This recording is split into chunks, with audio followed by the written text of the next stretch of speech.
Students, are you getting my sound? आवाज आ रही है? चैट बॉक्स में लिखें।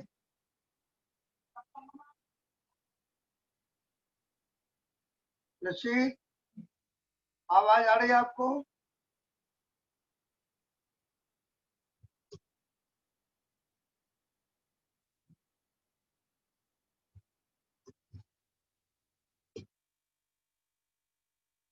यस।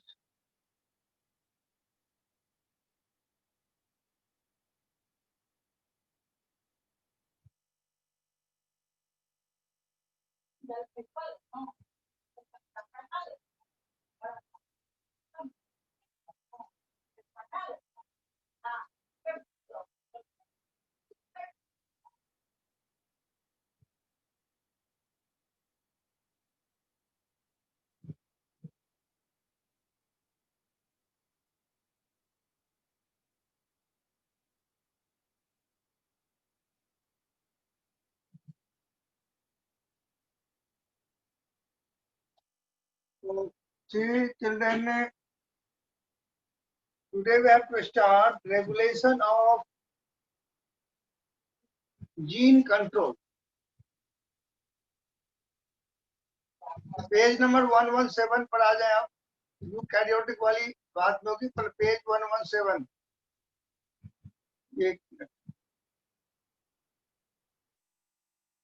Good afternoon everyone.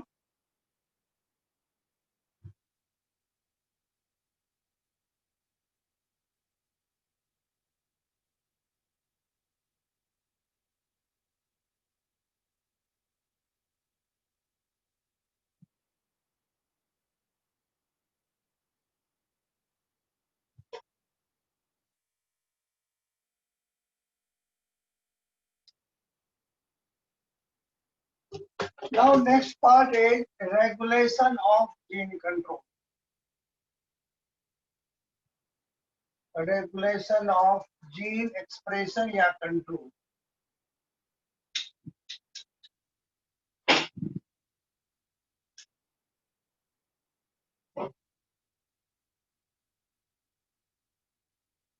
तो 116 के लास्ट में यूकैरियोटिक पहले दिया हुआ है, eukaryotic gene control. But before to start any gene control, let us talk general thing.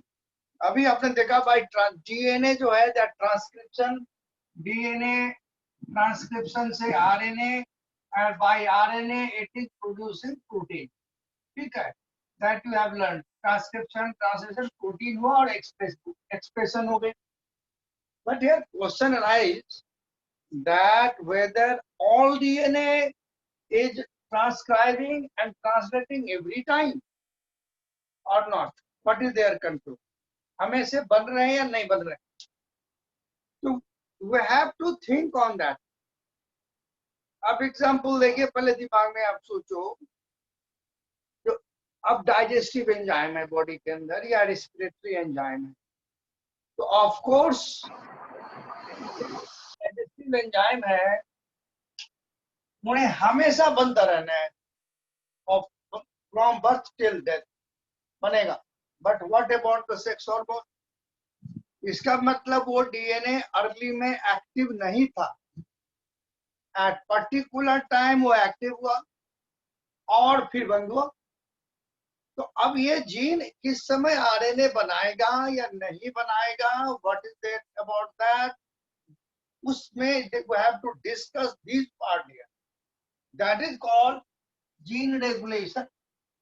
तो पहले इन्होंने 4 पॉइंट जीन एक्सप्रेस कंट्रोल का यूकैरियोट्स में दे दिया, तो उसको हम बाद में डिस्कस करेंगे। पर पूरी सर्टेन टर्मिनोलॉजी आएगी इसमें। तो क्या डीएनए को हमेशा एक्सप्रेस होना है, नहीं होना है? तो सर्टेन थिंग्स, फर्स्ट इसका हम लिखेंगे terminology. Terminology related with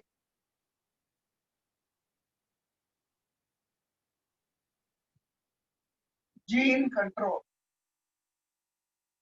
gene control का मीनिंग आपको बता दिया, जो वेदर ये हमेशा ट्रांसक्राइब करेगा या ट्रांसलेट करेगा नहीं, इसके बारे में। तो इसमें कुछ वर्ड्स आएंगे, जो आएंगे पहले उसको देख। Number 1,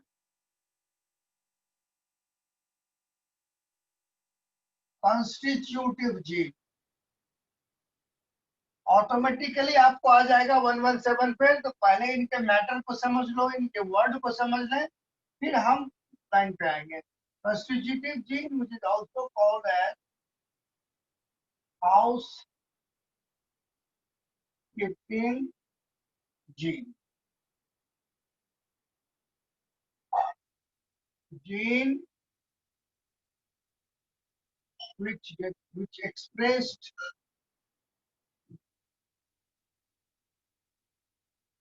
all the time, that is called constitutive gene। यानी वैसे डीएनए जो हमेशा ट्रांसक्राइब करते रहते हैं, ट्रांसलेट करते रहते हैं, प्रोटीन बनाते रहते हैं, that is called constitutive gene। अब इन्होंने कहा यूकैरियोट्स में जैसे रेस्पिरेटरी एंजाइम बनाने वाले डीएनए जीन्स हैं, डाइजेस्टिव वाले हैं, वे हमेशा एक्सप्रेस होते रहते हैं। दैट इन रेगुलेशन में हम उसको बोलेंगे constitutive gene. Number 2,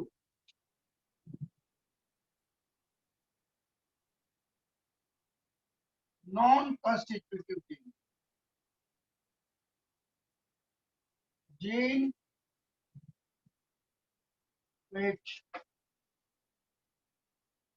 do not express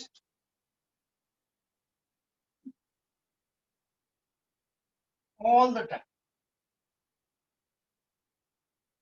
अब एक पर्टिकुलर टाइम में ये ऑन होगा या पर्टिकुलर में ऑफ होगा। अब कब ऑन होगा, कैसे ऑन होगा, इस पर तो बहस करनी है, बट इनके एक्सप्रेशन हमेशा नहीं हो रहे हैं। They are called as non constitutive. Number 3,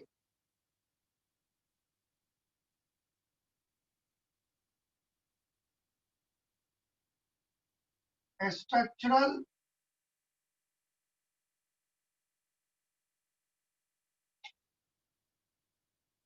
gene और सिस्टोन। तो आई थिंक इससे तो आप पूरी वाकिफ है, जो हम लोग ऑलरेडी इसको पढ़ चुके हैं, फिर भी यहाँ काम पड़ेगा। 118 पर भी पढ़े हैं, पहले भी पढ़े हैं। सिस्टोन पार्ट ऑफ डीएनए जो एक्चुअली प्रोटीन बनाता है। हमने जहाँ पर लास्ट क्लासेस हुई थी तो अनट्रांसलेटेड रीजन भी पढ़े थे, रिकॉल करा दो, इसको नोट मत करिएगा। ऐसे यहाँ था यूटीआर और यहाँ भी था UTR.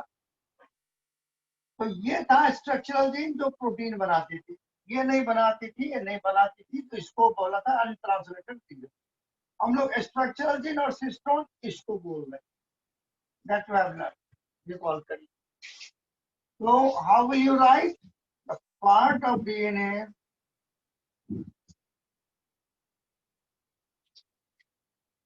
which is ultimately responsible for production of protein। तो जिस डीएनए के जिस पार्ट से प्रोटीन बनना है दैट इज सिस्टोन। सिस्टोन में देखो आया था monocistronic, पॉलीसिस्टोनिक, that will be discussed here, अभी हम लोग करेंगे। यदि एक एमआरएनए पर एक ही प्रोटीन बनेगी तो कहेंगे मोनोसिस्टोनिक, एक से ज्यादा बनेगी तो पॉलीसिस्टोनिक। एनीवे, तो अब ये वर्ड आ गई सिस्टोन। अब यहां तक जब हो गई तो नेक्स्ट आइए फूड। कहीं किसी का ले ये हो जाए तो बता देना, वेट लिख देना, नहीं तो मैं ऊपर से मिटा रहा हूँ नीचे छोड़ रहा हूँ, तो पहले टर्मिनोलॉजी हो जाए। अब यहाँ देखो इन अभी प्रोमोटर जीन, तो इससे भी आप वाकिफ है। प्रोमोटर जीन ये पार्ट ऑफ डीएनए है जहां आरएनए पॉलीमरेज लगा था। लोग क्या पार्ट ऑफ डीएनए में आरएनए पॉलीमरेज गेट अटैच। ये वर्ड भी पहले आई थिंक कंस्टिट्यूटिव का हो गया होगा। अब यहाँ पर एक नया वर्ड आएगा, स्ट्रक्चरल आपको पहले भी आया था, प्रमोटर भी पहले आया था। अब you will cross a new word, operator. अब as a name indicates, operate करना। अब ये ऑपरेटर पार्ट ऑफ डीएनए है जो हम लोग नहीं पढ़े हैं, ये इनको कंट्रोल करेगा। कैसे करेगा वो स्ट्रक्चर देख। Operator, it controls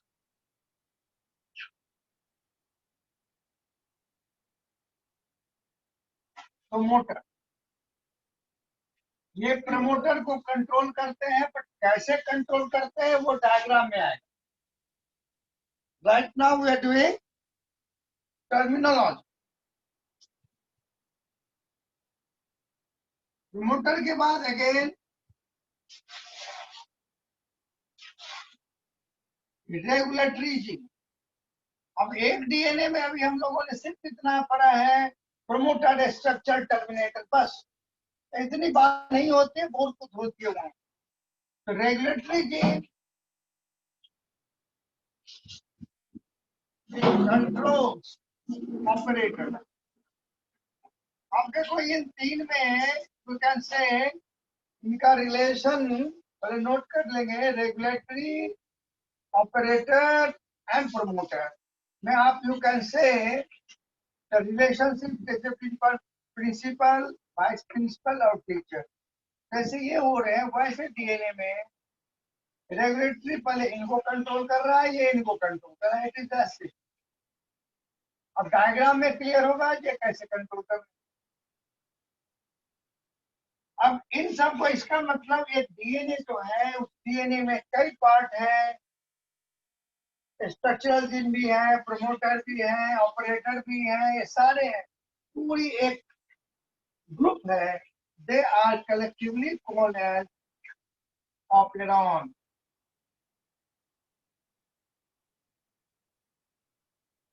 that is whole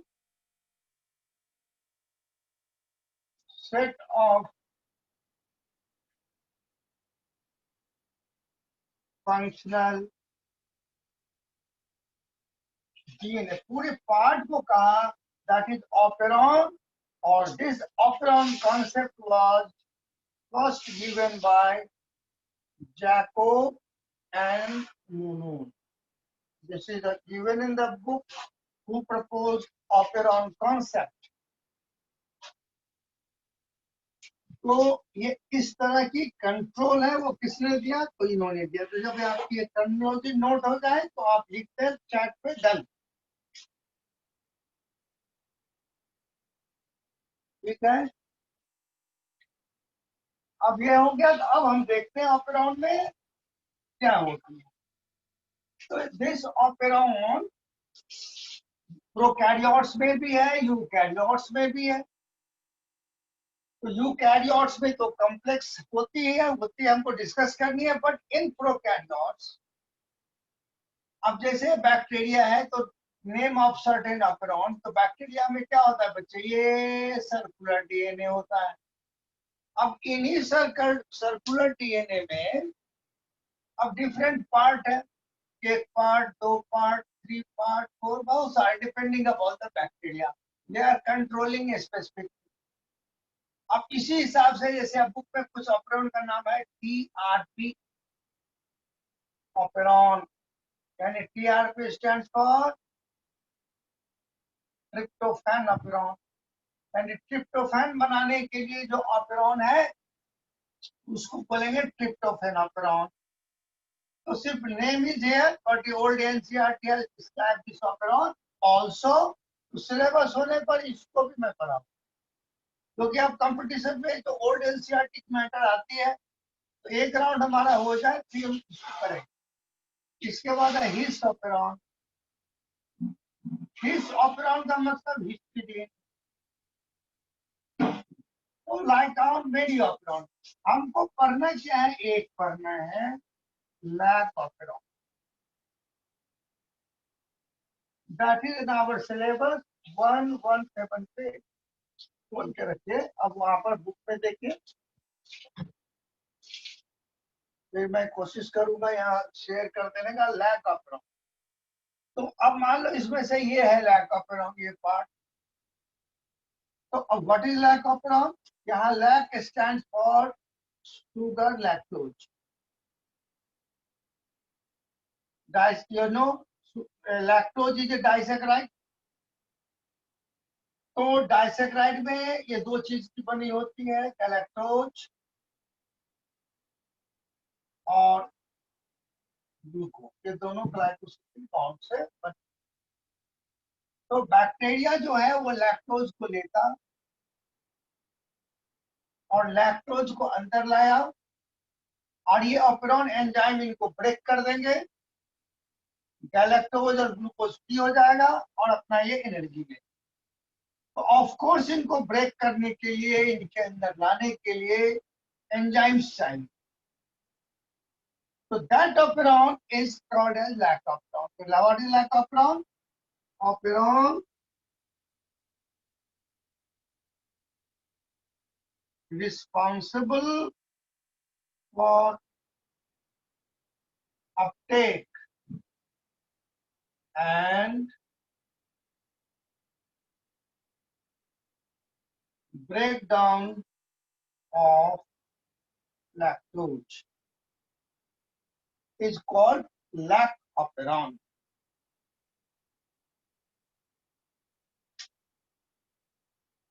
Lactose responsible, lactoperon, operon responsible for uptake and breakdown of the lactose is called lactoperon. ठीक है बच्चे, यहाँ तक कोई परेशानी है आपको? डन। नो। तो अब आप 117 पर देखिए। अब लैक्टोपेरॉन में जो बना हुआ है ऊपर में आपके, वो चॉकलेट की तरह स्ट्रक्चर, कुछ नहीं है, डीएनए का पार्ट है। ये चीजें जो है हम लोग, ये जो बना हुआ है ऐसे, अब ये लैक्टोपेरॉन है तो इसके पार्ट को बनाया। अब यहाँ पर इसको ऐसे बना है, देखिए आप अपनी बुक में ही अंडरलाइन करिए बनाया था। अब यहाँ पर लिखा है पी और यहाँ लिखा है आई, यहाँ हट के फिर पी, फिर ओ,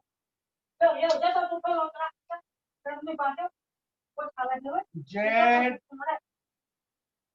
वाई और ए। ये जो इस तरह से बना हुआ है वो कुछ नहीं, डीएनए का एक पार्ट हुआ। अब इसके बारे में हम देखते हैं। जब लैक्टोपेरॉन या कोई भी ऑपरेशन आपसे पूछ रही है तो ये सीक्वेंस मिस नहीं करेंगे, इसको आगे पीछे कर दोगे तो नंबर करेंगे, भैया गलत हो जाएगा।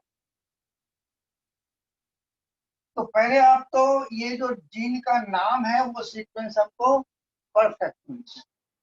तो अब इसको थोड़ा सा आप इंडियन टेक्निक से कर लो। अब देख लो भैया, ये पी आई, तो अब आपने कोल्ड ड्रिंक्स पी ली, कॉफी पी ली, चाय पी लिया, और अब पहुंच गए post office, PO post office.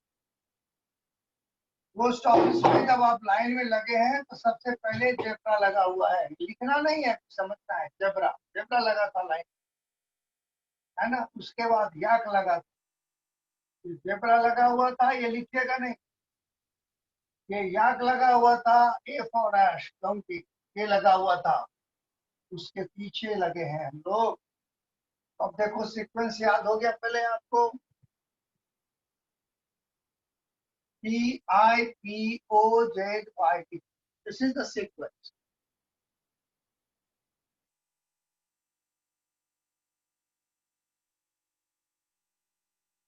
Okay, इसको याद नहीं होगी आज का।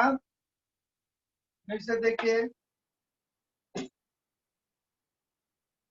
हमने इसको याद रखने के तरीके बताया। जो आपने कुछ पी लिया, दूध पी लिया, कॉफी पी लिया, पोस्ट ऑफिस पूछ गए, तो पोस्ट ऑफिस के काउंटर पर पहले जेब्रा लगा था, फिर याक लगा था, फिर एट लगा था। This is the sequence. तो अब यहाँ देखिए ये क्या है, ये पहले, अब ये जीन, ये डीएनए की सेगमेंट, अब ये जो पी है ये इसका प्रमोटर है, पहले इनको समझिए। ये पी क्या है, इसका प्रमोटर ऑफ रेगुलेटरी पी है, ये प्रमोटर। ये आई जो है ये रेगुलेटरी, ये कुछ ये डीएनए का पार्ट है, ये डीएनए है। और इस तरह से इसको समझाया है जो डीएनए का कौन पार्ट किसके लिए रिस्पॉन्सिबल। अब यहाँ फिर देखो ये दूसरा प्रमोटर है यहाँ,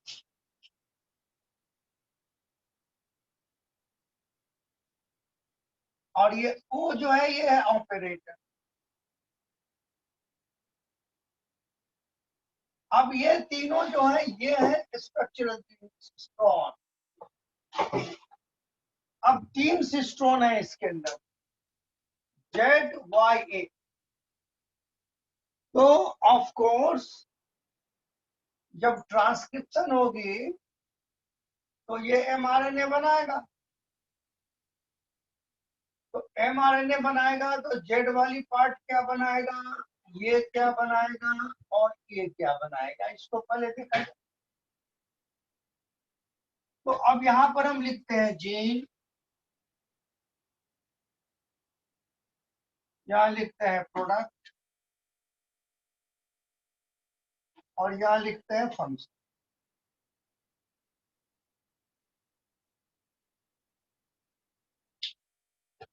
तो पहला जो है जेड पार्ट प्रोड्यूसेस बीटा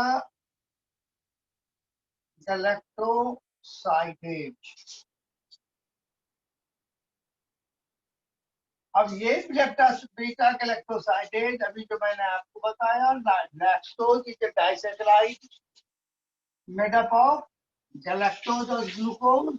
तो इनके बीच का जो ये ग्लाइकोसिलिक बॉन्ड है उसको टूटता है ये। तो number 1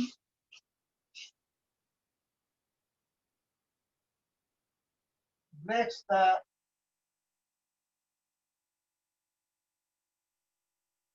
glycosidic bond between galactose and glucose.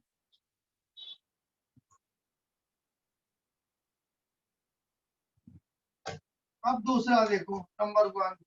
Number 2, इनका एक काम और भी है, वो भी लिख ले भाई, हमको यहाँ लिखेंगे। नंबर 2, it also converts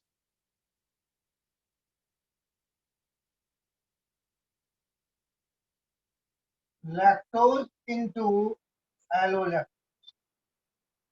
अब एक वर्ड आएगा बुक में, आपको एलोलैक्टोज यही बताऊंगा ये क्या होता है, क्या काम है। तो बीटा ग्लैक्टोसाइडेज के दो काम हो गए, इसको मिटा दो पहला पट्टे ऊपर वाला, ऊपर वाला आज का। यस।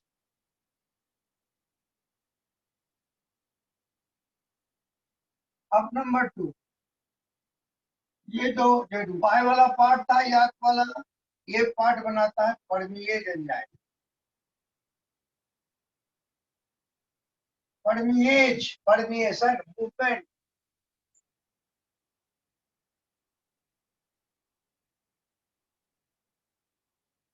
परमिएशन मूवमेंट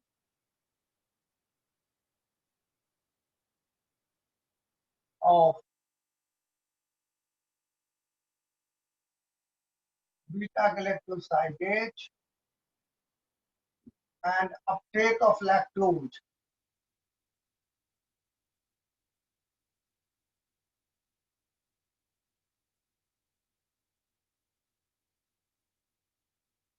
अब थर्ड में आ जाओ Y, A, it produces trans acetylase, trans acetylase. अब इसकी फंक्शन बुक में नहीं दे रखी है बट आप नोट कर ले। इट कंट्रोल्स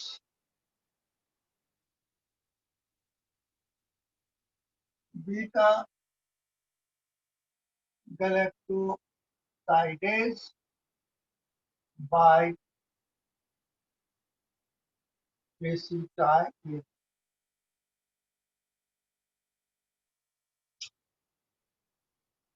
तो ये 3 एंजाइम बनना है, और बनेगा तो एक ही साथ, और नहीं बनेगा तो नहीं।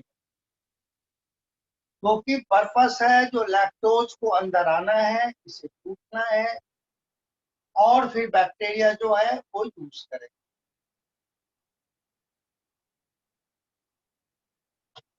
तो अब यहाँ पर कुछ बच्चे पहले पढ़े होंगे, नहीं तो फिर अभी के अभी रिवाइज करते हैं बचपन। यहाँ 3 जीन है, इसमें कुछ भी नहीं है, सीक्वेंस आपको सही रखना है। स्विच ऑन और स्विच ऑफ बता देता हूँ कैसे होगा, क्लियर हो जाएगा। उसके बाद हम यूकैरियोट्स पे आएंगे। तो पहला है Z. Z produces beta galactosidase, जो ब्रेक कर रहा है लैक्टोज को गैलेक्टोज एंड ग्लूकोज में, ग्लाइकोसिड बॉन्ड तोड़ देगा। Number 2, Y permeation movement of beta galactosidase, और लैक्टोज को भी अंदर सेल के अंदर आना है, तभी तो ब्रेक डाउन होगा। एंड स्मॉल ए से लिखा है that is transacetylase, it controls beta galactosidase by permeation. तो इसका मतलब ये क्लियर हो गया बच्चे, ये जो है पॉलीसिस्टोनिक है। ये पॉलिस हम लोग एक बार शुरू में ही आया था, polycistronic, monocistronic, exon, intron. I told you earlier that it will become clear when we will go later. Eukaryotes में क्या होती है, एक एमआरएनए पर एक ही प्रोटीन, एक ही एंजाइम या प्रोटीन बनती है यूजुअली, तो वो होता है मोनोसिस्टोनिक। और यहीं पर देखो, यहाँ पर एक साथ 3 सिस्टोन यहाँ पर है, एक आईवी सिस्टोन है, उस पर आता हूँ, तो ये पॉलीसिस्टोनिक का केस, इट इज ए पॉलीसिस्टोनिक। तो अब ये फंक्शन देख लिया हमने। अब इनका हम switch off and switch on देखते हैं। बुक में देखो 2 डायग्राम है।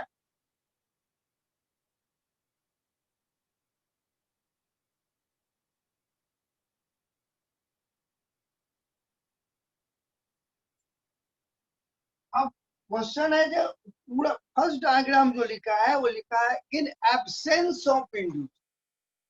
इन एब्सेंस ऑफ इंड्यूसर, इंड्यूसर कुछ भी नहीं है, लैक्टोज है। जब लैक्टोज बैक्टीरियल सेल के अंदर है ही नहीं, तो इनको ये एंजाइम बनाने की जरूरत नहीं है। जब यहाँ पर लैक्टोज आएगा इसके अंदर, तब ना इनको तोड़ना है, लैक्टोज है ही नहीं, तो ये जीन जो है वो काम, वो स्विच ऑफ है। तो वो जो बुक में लिखा है इन एब्सेंस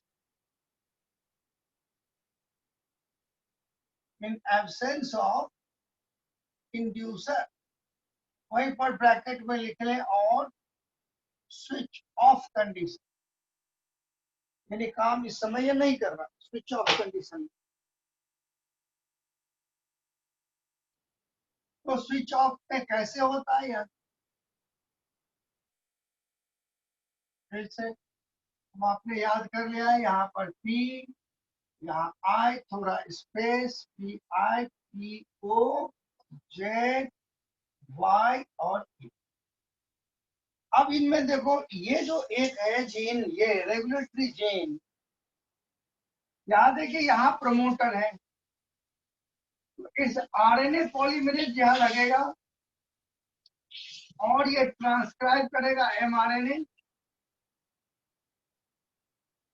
और ये बनाएगा रिप्रेसर प्रोटीन।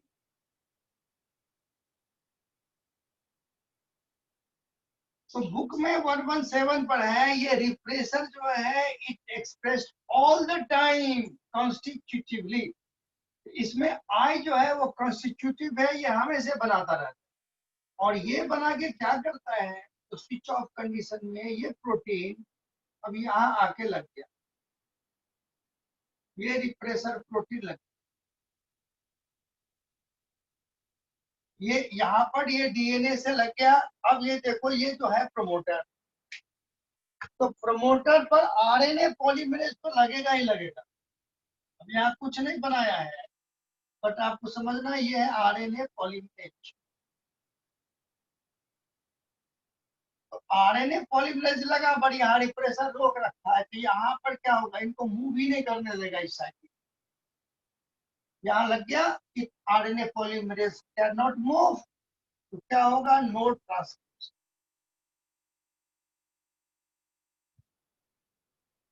यहाँ अपना ट्रांसक्रिप्शन होगा ना ट्रांसलेशन होगा। तो it is obvious, it is a case of transcriptional control. अब एक स्टेटमेंट हो गया, lac operon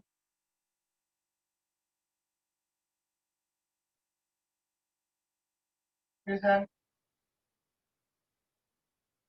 example of transcriptional control. तो अभी अब जो यूकैरियोट्स में था ट्रांसक्रिप्शन या ट्रांसक्रिप्शन को मैंने पहले नहीं एक्सप्लेन किया, because here you become aware what is the meaning of transcriptional control. बहुत तरह के कंट्रोल होते हैं, तो अब एक पॉइंट वहीं बगल में लिख दोगे, it is an example of transcriptional control. Control कई तरह के होते हैं, तो this is in absence of inducer. Clear बच्चे, ये कितना पार्ट, फर्स्ट वाली पार्ट क्लियर हो गई सबको? एक मिनट, वजारत कुछ बता रहा है। एक मिनट रुको बच्चे, इधर क्लियर है, उसका करीब वजारत कुछ बता रहा है mRNA से। फिर चलो वजारत यहाँ देखो, अब यहाँ पर हमने कहा स्विच ऑफ कंडीशन है, यानी लैक्टोज है ही नहीं। तो जब लैक्टोज नहीं है तो इनको ये एंजाइम बनाना ही नहीं है। तो आपको भूख लगी ही नहीं है तो आप खाइए क्या? इनके पास लैक्टोज है नहीं, तो इनका काम बंद रखना है। तो इनके काम बंद करने का तरीका क्या है ये बता। ये आई जीन जो है ये हमेशा बनाता रहता है, इनका काम नहीं रुकता। तो ये क्या बनाते हैं, प्रेशर प्रोटीन। प्रोटीन कैसे बनेगा ये भाई, ट्रांसक्रिप्शन होगा तब तो। ये mRNA बना ट्रांसक्रिप्शन, इस पर रिप्रेशर, और ये रिप्रेशर निकलेगा, ये प्रोटीन, ये ऑपरेटर वाली पार्ट से लग गया। अब यहाँ लग गया, यहाँ यदि आरएनए पॉलीमरेज आ भी जाते हैं तो मूव भी नहीं करने देगा, ये रोगा, जाने नहीं देगा, तो इनकी ट्रांसक्रिप्शन ही नहीं होगी। पर ये मूव करेगा तब ना ट्रांसक्रिप्शन होगा। So it is an example of transcriptional control. वजारत देखिए, क्लियर हुई मैटर? फिर दोबारा, ठीक है। अब ये तो आपको क्वेश्चन बनेगा, यदि describe the lac operon in absence of inducer, बगल में लिख दोगे describe the lac operon in absence of inducer और स्विच ऑफ कंडीशन। तो आप यही डायग्राम बनाएंगे अपना बुक वाले, और इसी को डिस्क्राइब। तो इसमें देखो ना, ये कंस्टिट्यूटिव जीन हुआ कि नहीं हुआ। अब आगे और बताता हूँ। ये कंस्टिट्यूटिव जीन अभी आपको लिखाया था, मैंने एक्सप्रेस्ड ऑल द टाइम। और ये तो नहीं, ये तो तीन जो है नॉन कॉन्स्टिट्यूटिव है। तो अभी हम इसको लिखाएंगे, दोनों एग्जाम्पल हैं आपके। लैक ऑपेरॉन एक example of constitutive as well as non constitutive. अब इनको मिटाइए, उस पॉइंट पे मैं आता हूँ, इसको मिटा रहा हूँ। अब देखो, अब है जो बगल में लिखा होगा, इन प्रेजेंस ऑफ इंड्यूसर और इन स्विच ऑन कंडीशन। यहाँ पर इंड्यूसर, इंड्यूसर मतलब क्या, जो इंड्यूस करेगा, इंड्यूस करने वाला कुछ नहीं।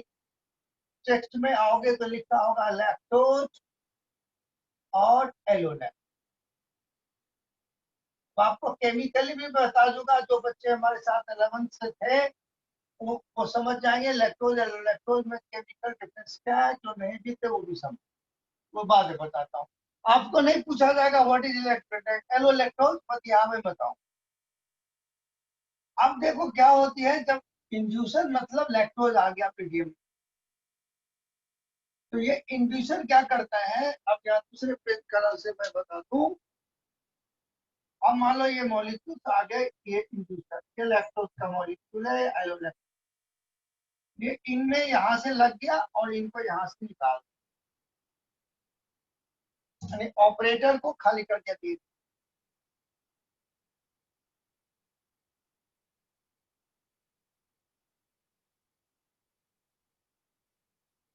इसको मैं यहां लिखा देता हूँ। देखो, ये आपका रिप्रेशर था, ये रिप्रेशर है, और रिप्रेशर से ये लैक्टोज लग गया, तो यहाँ से मॉलिक्यूल लगा, निकल गया। जब ये निकल जाएगा तब आरएनए पॉलीमरेज कैन मूव, इसमें मूव कर गया। जैसे मूव करेगा डीएनए पर, you have already studied the transcription, ये ट्रांसक्रिप्शन हो गया, ट्रांसक्रिप्शन हो गया और ट्रांसलेशन होने लगा, और एंजाइम जो मैं दिखाया हूँ बीटा ग्लाइकोसाइडेज, परमेज, ट्रांसएसिटाइलेज बनने लगा, लैक्टोज टूटने लगा।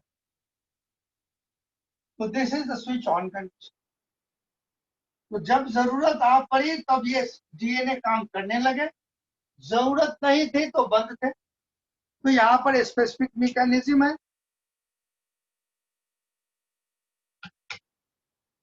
हर ऑपरेशन के तरीके अलग अलग हैं।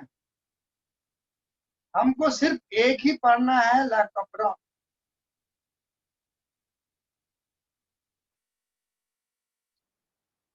इनको यहाँ तक हो जाए तो बताएंगे, फिर मैं आ गया हूँ थोड़ा सा। डन।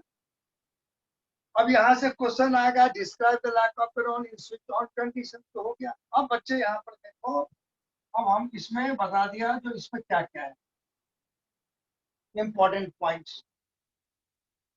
तो लैक ऑपरेशन जो है, it is an example of, पहला तो बता दिया था transcriptional control that we have done.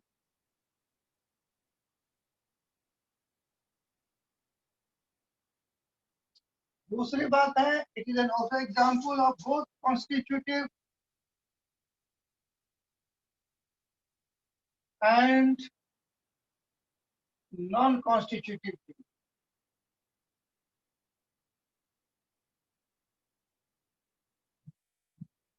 तो कॉन्स्टिट्यूटिव जीन कौन सा है बच्चे? ये आई, कॉन्स्टिट्यूटिव जीन आई है, और नॉन कॉन्स्टिट्यूटिव आपका जेड, वाई और ए जो है नॉन कॉन्स्टिट्यूटिव है। तो of course it is example of polycistronic, it is an example of polycistronic operation. अब कई बार क्वेश्चन पूछता हूँ, what is the total number of cistron in the lac operation? Total number of cistron, आप ही बोलो उसमें से जल्दी से आंसर, मैं बताऊं। हाँ, तो फिर अब वही काम आपने भी कर लिया, 1 2 3, और इसको फिर छोड़ देते हो। ये 1 + 3 = 4। ऑब्जेक्टिव में फंसो।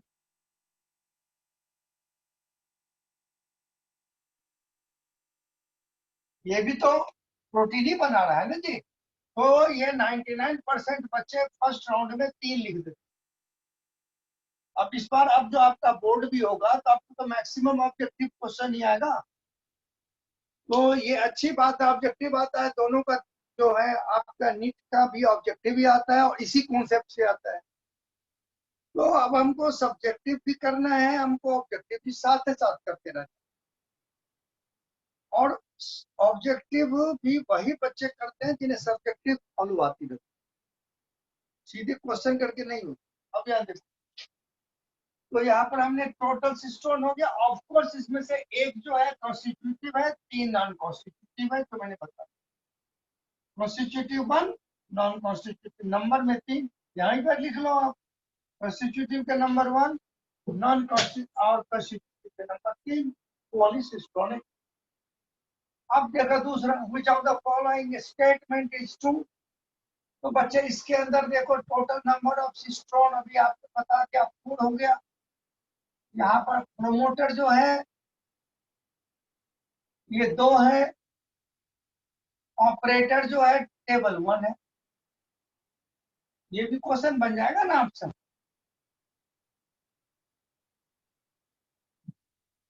अब हम इसको आप 5 मिनट लगा के अभी तुरंत करो, फिर हम ट्रांसक्रिप्ट जो यूकैरियोटिक कंट्रोल है वो भी करा देते। ये पार्ट ही खत्म हो जाएगी मॉलिक्यूलर का, और उसके बाद आपका नया चीज रहेगा human genome project, that is a part of biotech.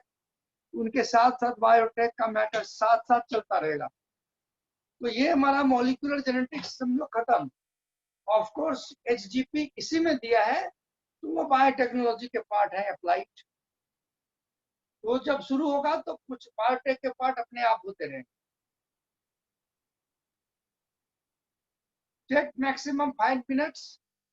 117 page को पढ़ जाइए। और हम अभी यूकैरियोट्स वाला भी समझा देता हूँ आपको तुरंत। कंट्रोल, वहां पर 4 लेवल का कंट्रोल है।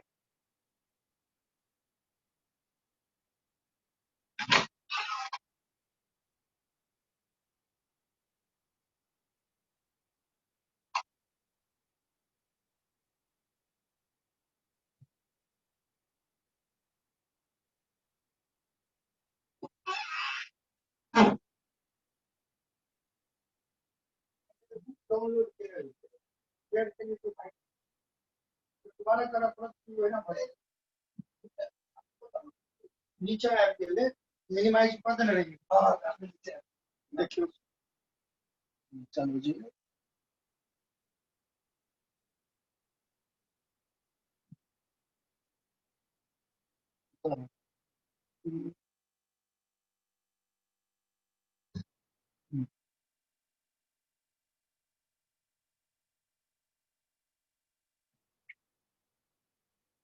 तो अब देखो बच्चे, हम लोग यहाँ तक आ गए। ये था यूकैरियोट्स पर, मैंने कहा था बाद में आऊंगा। ये पार्ट आपने कर दिया। इसी को एक्सप्लेन किया हूँ, ऑपरेटर लैक ऑफ, ये हमने कर लिया। ये आपकी बुक भी आपके सामने आ गई। केवल यहाँ पर लगाते हुए नहीं देखा था। अब यहाँ पर एक क्वेश्चन और भी हो सकती है। इसमें आप एक काम कर लें जी, यहाँ पर अपनी बुक में पेंसिल से एबीसीडी मार्क कर लो। यहाँ पर ए लिख दीजिए, बी लिख दीजिए, सी डी ई सारे को आप एबीसीडी कर दो। यहाँ पर देखो, मान लो यहाँ ए लिख दिया, इट विल बी ट्रांसक्रिप्शन। यहाँ बी लिख दिया तो ट्रांसलेशन। तो हर तरह की क्वेश्चंस के लिए आप कंट्रोल मतलब इसमें रहिए।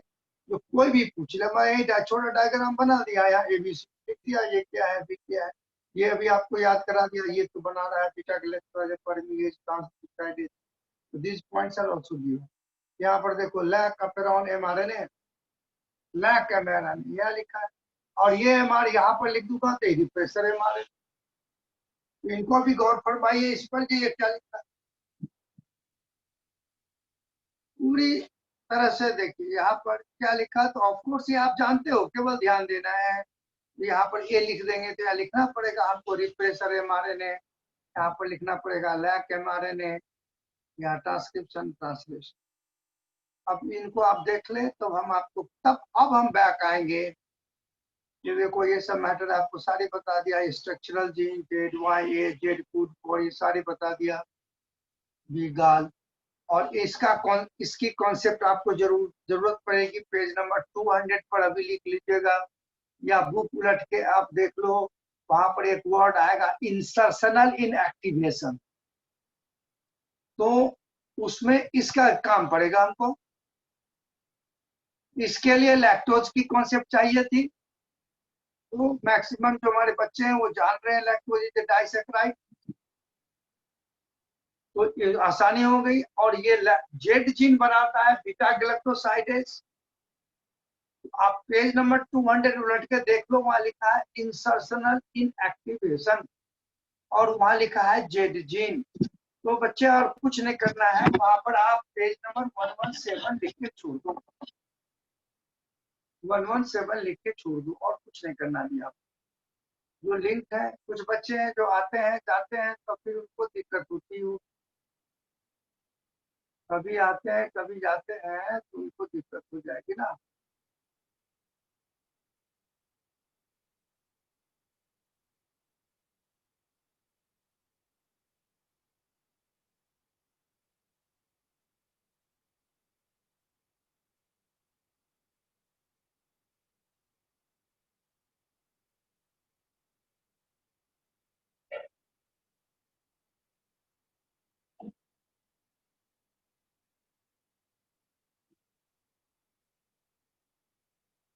हो गए बच्चे? ये हो जाए तो बताओ, आगे मैं आ जाता हूँ यूकैरियोट्स में। इत्मीनान से देख लो, मॉलिक्यूलर जेनेटिक्स सब कंप्लीट है आपकी। वेरी गुड, इजाजत साहब कर लिया। अरीबा आज का ये हो गया है। अब आप समझो जो हमारे अंदर अब यूकैरियोट्स में थे। अब यहाँ से बच्चे सिंपल क्वेश्चन बने, regulation of gene expression in eukaryotes. तो यहाँ तक क्वेश्चन आपके बन गई, what are various methods of gene control in eukaryotes.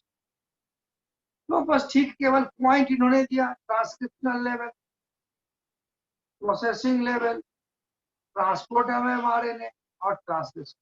अब इस मैटर को समझो, लिखना तो यही 4 पॉइंट है। This is also a transcriptional level, but eukaryotes में डिफरेंट, मान लिया आपके लीवर में, पैनक्रियाज में, सैलिवरी ग्लैंड में, हल्के अलग अलग अलग अलग बहुत तरह के कंट्रोल। तो what are this control? You have to write only this point, transcription level. तो अब ये ह्यूमन यूकैरियोटिक सेल है, ह्यूमन सेल ही लीजिए आप, इन 4 पॉइंट को समझे। और यहाँ पर हम क्या करें, थोड़ा सा जो न्यूक्लियस का स्ट्रक्चर ऑलरेडी है, न्यूक्लियर कोर होता है, उसको भी दिखा दे, because it is also required. ये हम लोग 11th में 139 पेज पर पढ़े थे। इसको बोलते हैं न्यूक्लियर कोर।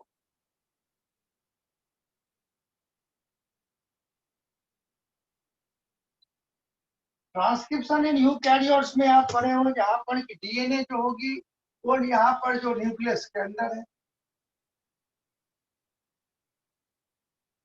और इनके अंदर जो आरएनए बनता है वो एचएन आरएनए बनता है। दैट इज फर्स्ट आरएनए जो बनती है वो एचएन आरएनए होती है। यहाँ पर ट्रांसक्रिप्शन हुआ, ये डीएनए है, और आपने पढ़ा था 110 पर ये एचएन आरएनए है, तो जीनस आरएनए पहला ट्रांसक्रिप्शन होता है। तो यहाँ देखिए फर्स्ट कंट्रोल है ट्रांसक्रिप्शनल लेवल। तो यहाँ एचएन आरएनए बने ही ना, पहला ये। अब उसके एग्जाम्पल भरे पड़े हैं, that is not in our book. तो कहाँ कहाँ किस किस सेल में हमारा वो कंट्रोल है, उनकी भी स्पेशल मैकेनिज्म है, जो यहाँ यही कंट्रोल होनी है। दैट डी आरएनए जो है एचएन आरएनए प्रोड्यूस ही नहीं करेगा, वो एंजाइम काम ही नहीं करेगा। तो that is called this one. उसका है प्रोसेसिंग लेवल। तो प्रोसेसिंग तो सेकंड है, उसमें बच्चे आप लिख दो। तो यहाँ पर जो हम लोग एचएन आरएनए का 3 प्रोसेस हुआ था, स्प्लाइसिंग, कैपिंग एंड टेलिंग। ये 3 प्रोसेस हुई थी। After that HN RNA convert into the mRNA. तो अब एक प्रोसेस ये हो गया, जो यहाँ जो है ट्रांसक्रिप्शन तो हो गया, एचएन आरएनए बन गया, एचएन आरएनए बन गया, लेकिन यहाँ पर स्पाइसिंग, कैपिंग, टेलिंग होगा ही नहीं due to control of certain enzyme. तो ये हो गया आपका processing level, regulation of splicing, यानी इंट्रोन का हटना। यहीं पर लिख लोगे तो कंट्रोल यहाँ पर हो गया, तो यहाँ पर इंट्रोन नहीं हटेंगे क्योंकि स्प्लाइसोसोम नहीं बन। इंट्रोन को हटाने वाला है स्प्लाइसोसोम, उसको रोक लेता है। यदि एक के अंदर घुसा जाए बच्चे, ये कैसे होता है, तो एक एक दो दो क्लास से एक एक चीज ले लेता है। It is not so simple. अब देखो तीसरे control, depending upon the cell है, स्पाइसिंग, कैपिंग, टेलिंग तीनों हो गया।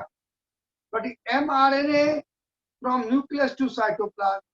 अब मान लो यहाँ से ये एमआरएनए स्पाइसिंग, कैपिंग, टेलिंग भी हो गई, और एचएनआरएनए जो है ये एमआरएनए में कन्वर्ट हो। बट ये एमआरएनए का इधर से ट्रांसपोर्टेशन नहीं, ट्रांसपोर्टेशन नहीं होगा, तो इसका मतलब हमको ये जानना पड़ेगा, सोचने के लिए, लिखने के लिए नहीं, तो ट्रांसपोर्टेशन की सर्टेन मैकेनिज्म हो गई, कोई ट्रांसपोर्ट कराता होगा। तो डिपेंडिंग अपॉन द सेल, भैया आप ट्रांसक्रिप्शन भी कर लो, एचआरएनए बना लो, आप स्पाइसिंग कैपिंग टैलिंग कर लो, लेकिन हम एमआरएनए को साइटोप्लाज्म में नहीं आने देंगे, तो भी प्रोटीन नहीं बनी। तीसरी कंट्रोल है जो एमआरएनए आ गया थी, बन के एमआरएनए स्पाइसिंग कैपिंग टैलिंग के बाद आ गया। अब हम इस ट्रांसलेशन यानी राइबोसोम का जुड़ना, जुड़ेगा आएगा तब ना बनेगा, नहीं करने देंगे, इसको रोकने वाला सर्टेन फैक्टर्स होता है। तो ये चीजें हैं 4 लेवल्स पर, हमको एक्सप्लेन नहीं करनी है, लेकिन इस डायग्राम से 4 बातें समझनी। अब इसमें एक आपको थोड़ी सी बात आपको ऐड करूं, ये तो हो गया हमारा, यहाँ से आपको 2.5 हाफ हाफ हाफ करके 2 नंबर के पूछ लेंगे।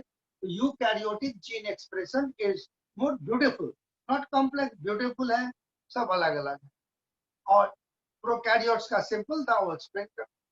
अब यहाँ देखिए एक चीज बात करूं मैं, इतनी बातें जब हमने कर ली, तो बैक्टीरिया को कंट्रोल करने के लिए एंटीबायोटिक खाई जाती है, और कहीं ना कहीं आपको वो पढ़नी है। तो एंटीबायोटिक कैसे कंट्रोल करती है उसकी थोड़ी मैटर थी कि खत्म हो गया, तो अब आपको समझ में आएगी। ये थोड़ा सा एनरिच कर रहा हूँ नॉलेज। वर्किंग ऑफ एंटीबायोटिक्स, तो 2 तरह के एंटीबायोटिक होते हैं, एक बैक्टीरियोफाजिक और एक होती है बैक्टीरियोस्टैटिक।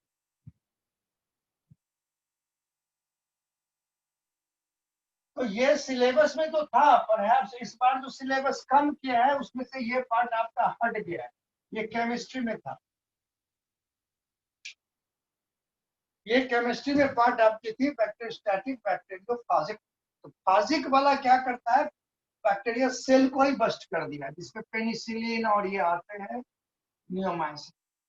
और बैक्टीरियोस्टैटिक रोकना, ये रोकने वाला क्या करता है, इसी प्रोटीन सिंथेसिस में ही काम कर रहा है। ये एमआरएनए आया, अब एमआरएनए में हमने आपको पढ़ाया था, जो सबसे पहले यहाँ पर क्या होता है, ये 5' यहाँ पर होता है एयूजी कोडोन, जहाँ मिथ्योनिन लगता है। अब फॉर एग्जाम्पल ये पूछा नहीं जाएगा, थोड़ा सा तो इतना जब आपने पढ़ लिया तो आप बायोलॉजी के बच्चे को पता तो होना चाहिए भाई, कि what antibiotic I am taking, ये कहाँ काम कर रहा है। और स्ट्रेप्टोमाइसिन खा लिया, तो स्ट्रेप्टोमाइसिन क्या करती है, ये जो स्मॉलर सब यूनिट ऑफ राइबोसोम है उसको यहाँ अटैच नहीं होता, जब उसको वहां अटैच ही नहीं होने देगा, तो बैक्टीरिया का ट्रांसलेशन प्रोसेस रुक गया, यानी बैक्टीरिया की जो अपनी एंजाइम थी वो बनना रुक गया। तो धीरे धीरे 2-3 दिन में बैक्टीरिया खत्म हो गया। तो ये तो स्ट्रेप्टोमाइसिन का मैं आपको बता दिया। पर डिफरेंट एंटीबायोटिक्स है, थोड़ा जो जैसे नियोमाइसिन हो गया, ऑफ्लॉक्सिन हो गया, या रिफैम्पिसिन हो गया, प्रोडोमफेनिकॉल हो गया। ये प्रोटीन जो जितने भी बैक्टीरियोस्टैटिक हैं, वो कहीं ना कहीं प्रोटीन सिंथेसिस में जाके काम करते। अब कल शायद किसी बच्चे ने पूछा था, तो आज का कॉम्पिटिटिव इनहिबिशन, तो आई थिंक मैटर यदि क्लियर ना हुआ हो तो आप पूछ लो एनी क्वेश्चन, बिकॉज अब अगले दिन हम शुरू करेंगे, क्योंकि हम पार्ट वाइज करते हैं, we have a time, but हम इमीडिएटली अब एचजीपी नहीं शुरू करें। I am not worried about syllabus, हमारा ये सिलेबस, ये चैप्टर लंबा था, और सब सिलेबस जो है वो जल्दी जल्दी निपटेगा हमारा। ओनली 11 चैप्टर है, तो कोई इतनी हमको टेंशन नहीं है सिलेबस कैसे हो। Any student have any doubt, कुछ बच्चे ऑनलाइन व्हाट्सएप से करते हैं क्लियर, कुछ बच्चे, एक बच्चे क्वेश्चन पूछे थे डाइसल्फाइड का, बच्चे देख लो, आई थिंक डाइसल्फाइड, या यह सच का पूछी थी, ये भी बता देता हूँ।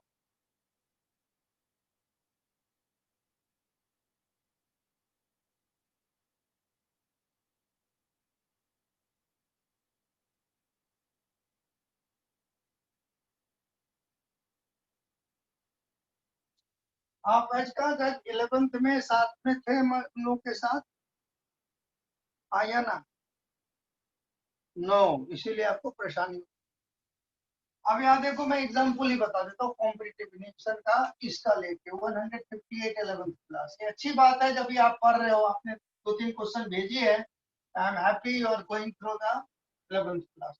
कॉम्पिटिटिव इनहिबिशन में क्या होता है, जो इनहिबिटर है, मैं एग्जांपल यही का जो यहाँ पर है, जो एग्जांपल वही बता देता हूँ। यहाँ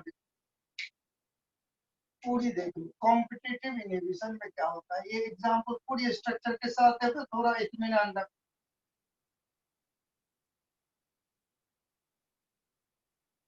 ये है बच्चे सक्सिनिक एसिड, माइटोकॉन्ड्रिया का रिएक्शन है सक्सिनिक एसिड। अब यहाँ पर होता है एफएडी, हाइड्रोजन एक्सेप्टर है, फ्लेविन एडेनिन डाइन्यूक्लियोटाइड। यहाँ एंजाइम होता है succinate dehydrogenate, as a name indicate dehydrogenate. ये एंजाइम इस पर लग गया, इनके दो हाइड्रोजन को कट कर दिया, तो इनके दो हाइड्रोजन को कट कर दिया, तो ये एफएडी, ये H2, दो हाइड्रोजन कट कर दिया। ये कंपाउंड क्या बच गए, जब इनका दो हाइड्रोजन कट गया है, तो ये कंपाउंड 1 2 3 4, ये यहाँ ये दो डबल बॉन्ड लग गया, तो हाइड्रोजन कट चुका है, तो ये है फिमारिक एसिड। तो ये नॉर्मल रिएक्शन है आपका, इसका नाम क्या है हम 158 पे, और ये साइकिल आपका 232 स्टेप साइकिल पे ही मिलेगा। ये नॉर्मल माइटोकॉन्ड्रिया का रिएक्शन। अब है जो कॉम्पिटिटिव इनहिबिशन। अब इनहिबिटर मतलब इस प्रोसेस को रोकने वाला इनहिबिटर, तो अब यहाँ इनहिबिटर लिखता है मेलोनिक एसिड। देखो अब ये कंपाउंड है 3 कार्बन कंपाउंड मेलोनेट का मेलोनिक एसिड। अब इनका स्ट्रक्चर देखो, इनको यहाँ भी कार्बोक्सिल, यहाँ भी कार्बोक्सिल, यहाँ कार्बोक्सिल, यहाँ कार्बोक्सिल, तो इस बेचारे को यहाँ धोखा हो जाता। ये आए इनसे लग गए, तो ये स्ट्रक्चर के कारण इससे कंपीट कर गया, तो ये यहाँ लग गया, तो रिएक्शन रुक गई। That is called competitive inhibitor. The structure of inhibitor it resembles with the structure of substrate, तो एंजाइम को धोखा हो जाता। तो ये इतनी बातें वहां नहीं कह सकता था, इसके कई एग्जाम्पल्स। तो इसी तरह का इनका यूज तो पहले आपकी केमिस्ट्री में था, इस बार सिलेबस के साथ कम हो गया। मेडिसिन में ये यूज होती है। तो बैक्टीरिया में मान लो नॉर्मल रिएक्शन हो रही है, हम एक ऐसा मेडिसिन डाल देंगे जो उसके पर्टिकुलर कंपाउंड के साथ स्ट्रक्चर मिलेगा, तो उनकी एंजाइम क्या करेगी, इनहिबिटर के साथ लग गया और नॉर्मल प्रोडक्शन रुक गया, तो बैक्टीरिया कंट्रोल हो गया। That is one of the method of controlling bacteria. हाँ भाई, आज का अब क्लियर है मैटर? नोट करना हो नोट कर लो।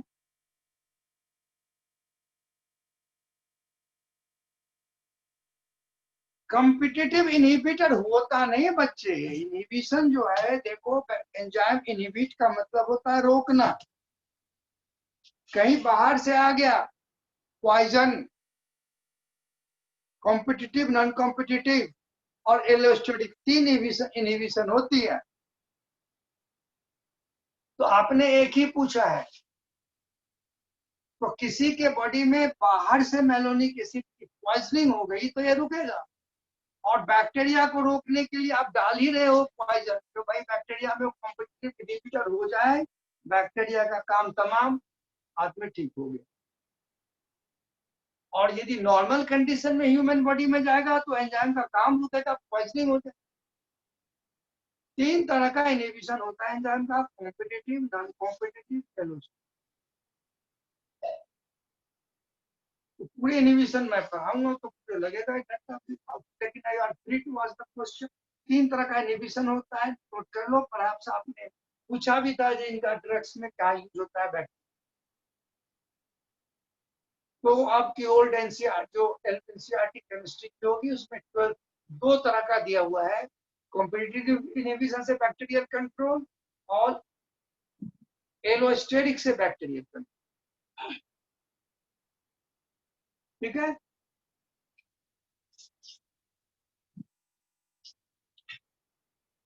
इसके बाद तो आती है ह्यूमन जीनोम प्रोजेक्ट। तो ह्यूमन जीनोम प्रोजेक्ट और बायोटेक साथ साथ होगा, चलेगा। तो आपको यदि डिजीज करनी है तो डिजीज उसी में डीएनए फिंगरप्रिंट आएगा जी।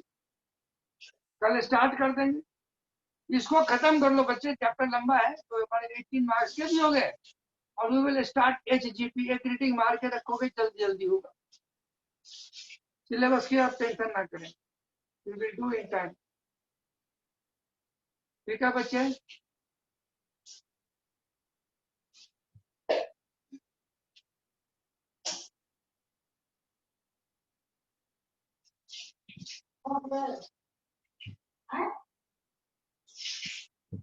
जावत कटवे कटवे का बच्चा बड़ा भगल आवाज है ना बात चाहिए।